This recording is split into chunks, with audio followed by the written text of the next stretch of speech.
Video games versus music. The main way that I connect with music is always when it comes to me associated with something else.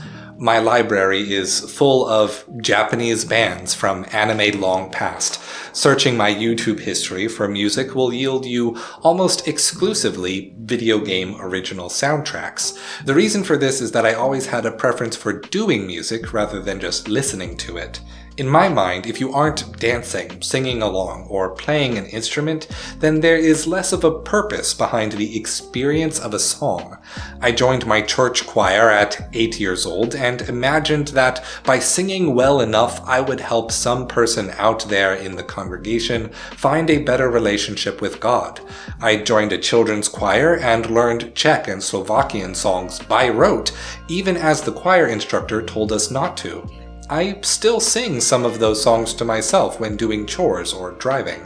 I started piano lessons at age 9 and played the baritone at age 10. I did the song and dance of the show choir in middle school. I tried to be in both choir and debate in high school, but due to overlapping practice times, I was forced to choose one. I chose debate. I tried to learn how to play guitar before graduation, but I didn't commit enough to it. I did, however, literally pose with it for my graduation photos. I was, in fact, a poser. The first social group I joined as a freshman in college was my church choir. The second was my university's modest taiko ensemble. That taiko team became the dedicated friends that pulled me through college and created the opportunity to meet, study with, and share meals with everyone from the internationally acclaimed taiko project to making dear friends with Nebraska's own Kokyo Taiko. When I studied abroad in Japan, I didn't bring with me any CDs or an MP3 player. Instead, I brought a harmonica. I would often find a private stairway or sit in a public park and play harmonica when I was feeling homesick. I was very much on purpose, mimicking what I saw in media. It was during this trip to Japan that I found what would become my favorite game of all time in the bargain bin of a neighborhood video rental store near Replicant. A game that I would not realize had a cult following, nor would hit the global stage until 2017 with the breakout success of Nier Automata. I watched dozens of reviews and video essays of Nier Automata, both by people who enjoyed it and people who despised the game. The only comment that ever really stuck in my craw was, in fact, a compliment. Everyone would, to the point of platitude, mention, "But the music is amazing." Well, more like a backhanded version of that compliment when people said the real reason people like this game was because of the music, or the music does a lot of heavy lifting. I find this compliment unfair because there are, of course, many things to love about these games, which I have made extensive videos about. The compliment, however, was always presented in isolation. One sentence for the music, then moving right along. Which, honestly, I understand. As a music doer and appreciator, I recognize that I do not have the level of technical knowledge about music and music theory to discuss the finer points of engaging with music as music. I too have called music good and have had no other words by which to express myself in that moment. Yet, by doing this, we fall into a trap of treating the experience of music as separate from the gameplay as a holistic experience of art, just as we erroneously separate narrative and gameplay into separate categories using a confident line in the sand, while altogether ignoring that actions and doing are just as much part of the narrative as prose. A game's music, unless specifically discussing a rhythm game, is often further separated from that discussion. something we listen to passively after a game is done, without appreciating how it is found within the game. While I may not be great at discussing music, something I do know how to discuss is the experience of playing a game and how how those experiences become meaningful. I think it is about time we bring games back into the discussion of video game music. Devil May Cry 5. Devil May Cry 5 uses music to emphasize the skill and style the player is able to display while fighting hordes of demons.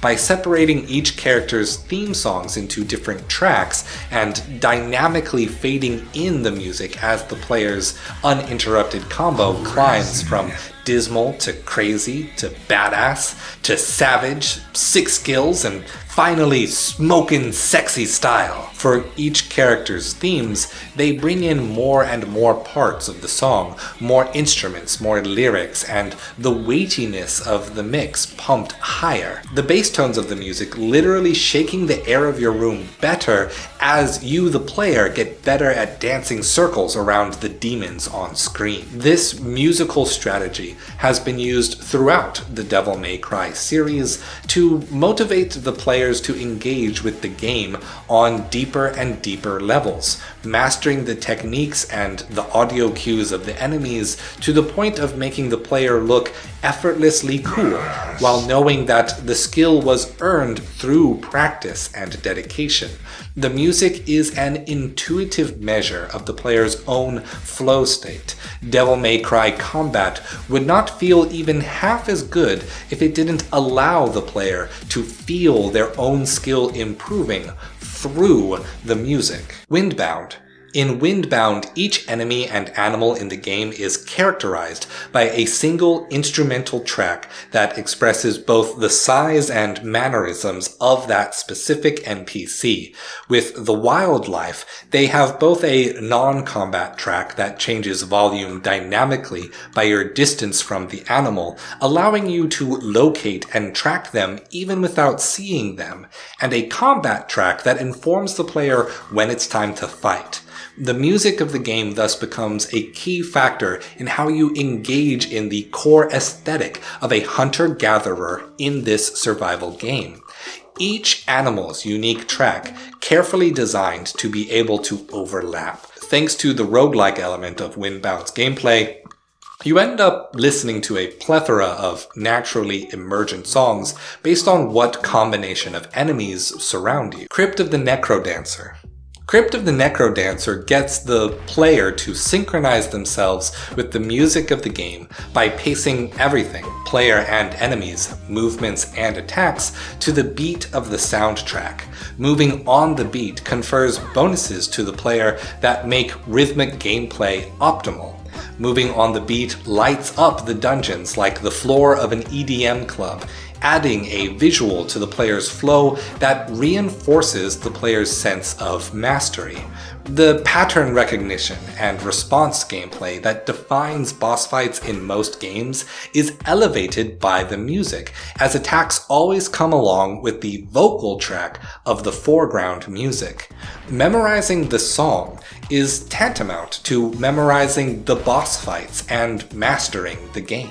Importantly, players are given the freedom to move at whatever pace they want, but playing off rhythm feels unintuitive and punishing, while staying on beat feels ecstatic. The greatest escalation around Crypt of the Necrodancer is the musical culture that arose out of this experience of a game that intimately connects players to music.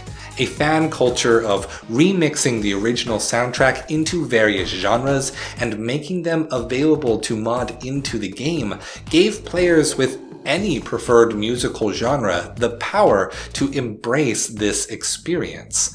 The popularity of this indie game even got the attention of the big-name developers at Nintendo, eventually leading to the development and release of the Necrodancer-like Zelda game, The Legend of Hyrule: Cadence of Hyrule. Now, gamers with a nostalgic connection to this historic franchise can feel bonded to the classic music of the medium of games in the same way, forever tying the work of legendary Koji Kondo with the rising powerhouse of indie games music Danny Baranowski.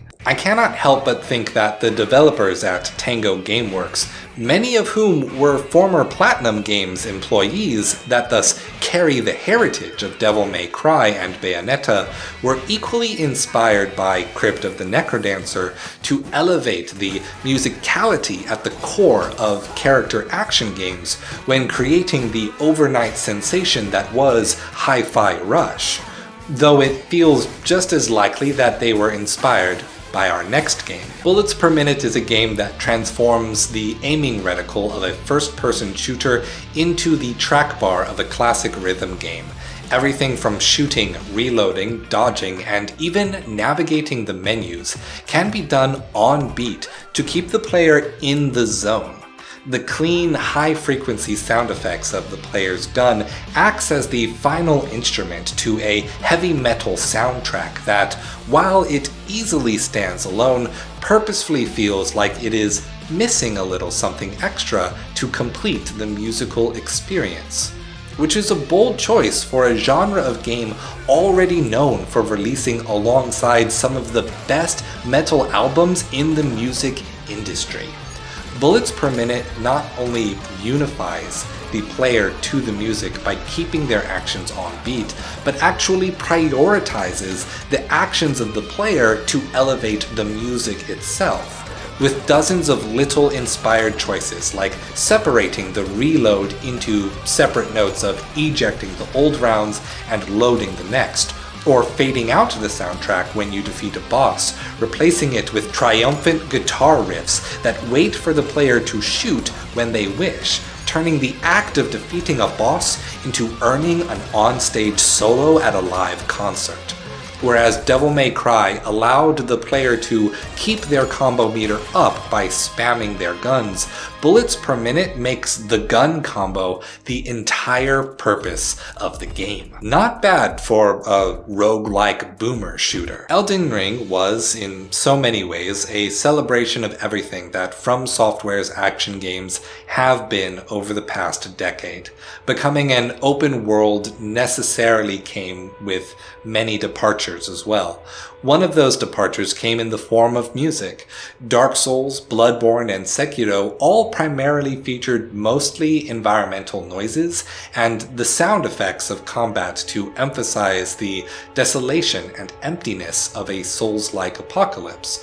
They were able to use that silence to punctuate the grandest moments of a player's experience, the main songs in the game being the theme music to each of the game's boss fights. Yet, Elden Ring fills each of its environments and settings with these long, gradual orchestral melodies that simultaneously serve the purpose of the ambiance of the world and establishing a mood for both wanderlust and exploration in the player, taking a full 3.5 minutes to complete a rising and falling action with a single stringed instrument. To paraphrase Jacob Geller from the Min-Max show, December 1st, 2022, this is just kinda the sound of the wind in Limgrave. Within the context of Dark Souls, with its limited number of corridors, the player could always progress forward in some direction. There was rarely a question of where to go or what to do, because forward was always the answer.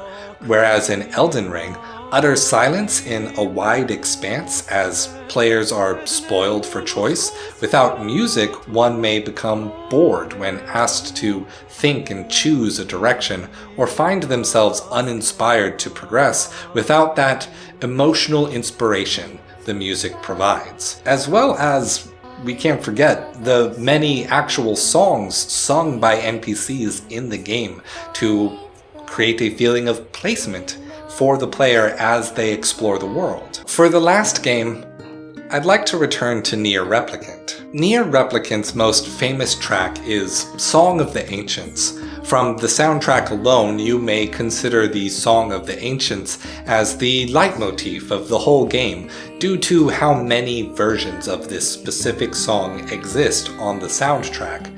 This would be a mistake, however.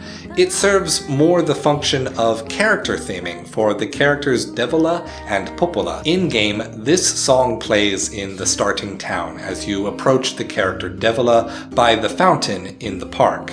The vocals of her version of the song fade in depending on your distance from her. This allows the music to give the setting a feeling of presence imparted to the player. The background music is not merely video game music. The music of the town is Devola filling the town with song as she watches over the village's children. This is expanded through a series of side quests that the player can take on, the Ballad of the Twins. At certain times, Devola will move to the town's only pub and play the Song of the Ancients on stage. Devola laments how she and her twin sister Popola used to sing together all the time, but now Popola is far too busy with work. When we visit Popola at her office in the library, the instrumental track of Popola's Song of the Ancients plays. By helping her with her work and helping her get tipsy, we are able to convince Popola to come sing with Devola at the pub. A crowd gathers, their two versions of the song combine, with both sisters now singing the lyrics together in a call and response style that constantly returns to singing the two lyric tracks together, giving you the feeling that these sisters, even in playing a song, cannot stand to be separated from each other for even a moment. This will be the only time to get to hear the Song of the Ancients' Hollow Dreams. You can stay and listen to the song for as long as you want, but the moment you leave the pub, the track stops. If you talk to her, the last thing Devola says is, "Well, that was fun. Hopefully it won't be so long until the next time." The last time you will hear this song is at the end of the game, when Devola and Popola try to stop the player from progressing. Song of the Ancients, Fate, comes in with strong drums, aggressive strings, manic flute, and the lyrics now sung with an aggressive tempo far unlike the gentility of the village you left behind, exposing the character's intent to force you back to the peaceful life we had together, while the player forces the twins to fight alone. Whereas many games are happy to let a theme characterize a level, the Song of the Ancients is placed somewhere, and thus the town feels like somewhere special to the player. The narrative of protecting the town reinforced by this feeling of living within it. Denouement. I know that highlighting the way we mistakenly separate a video game's music from its gameplay in this video is not going to drastically change how the industry engages with music overall. The Game Awards Best Music Award is always going to be about how much people like a composition from a popular game, and I'm okay with that. My only hope is that we, as people seeking out new and interesting experiences in games, can come to appreciate how interacting with music can elevate the experience of a game, that it can elevate the experience beyond the direct engagement of a rhythm game, that it can elevate the experience far beyond just listening to it and letting the music move you. That all kinds of games can empower players with ways to be engaged by song, to have fun by playing music like a game, to have fun playing a game like music. Stay true.